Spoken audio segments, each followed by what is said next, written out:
Authorities in Greece have declared a state of emergency after the most powerful earthquake so far shook the island of Santorini. An unprecedented wave of tremors has forced nearly all residents and tourists to leave. Thousands continue to flee the Greek island of Santorini by sea and air. Flights and ferries have been fully booked, forcing airlines and ferry companies to add extra services to accommodate travelers. A little while ago, there was a 5.1 magnitude tremor. My little one is in shock, and things are pretty dangerous. I felt terror. At first, I couldn't believe it because we've never experienced anything like this before. The Greek island of Santorini sits on top of a volcano. The last major eruptions occurred in 1950.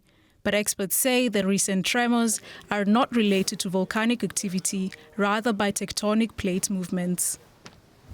Officials are warning of a high risk of landslides, saying that the seismic activity will continue for weeks.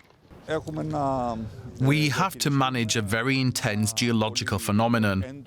I want to ask our islanders, first and foremost, to stay calm and to listen to the instructions of the civil protection.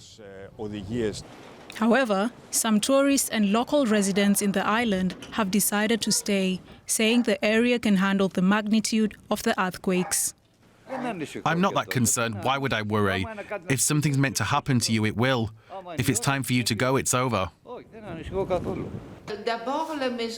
The house where I'm staying, which is on the caldera, is a house that at least most of it dates back to 1720. For 500 years, it's been through earthquakes and volcanic eruptions. And the house is still there, so there's no reason for that to change. I'm confident, that's all. With the fate of one of Greece's most attractive tourist hubs unknown, authorities continue to monitor the situation closely, prioritizing safety for residents and tourists alike. I'm now joined by DW correspondent Sofia Kleftaki. Sofia, you've just arrived on Santorini this morning. What's the situation there at the moment? Well, the tension in the air is very unique, as Santorini looks like a ghost city. So from the moment I arrived, the airport was empty. There were no people at all. Shops are closed. There are no people on the streets except some locals that decided to stay. 1/3 of the population of Santorini already left.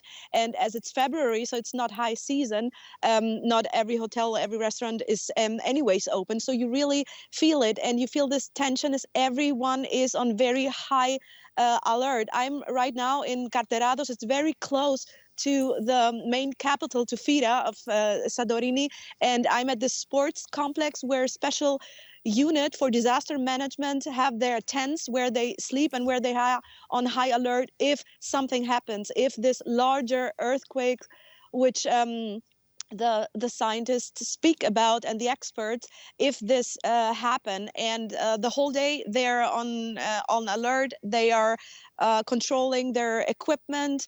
There's a lot of police.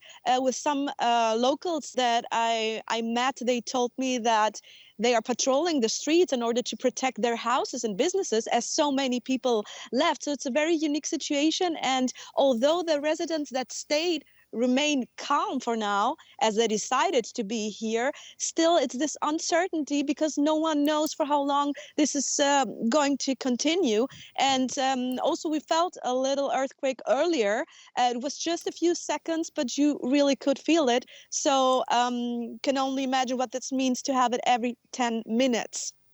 So are Santorinians now, do they have to wait for the big shock to come, or will there be some kind of end to the situation?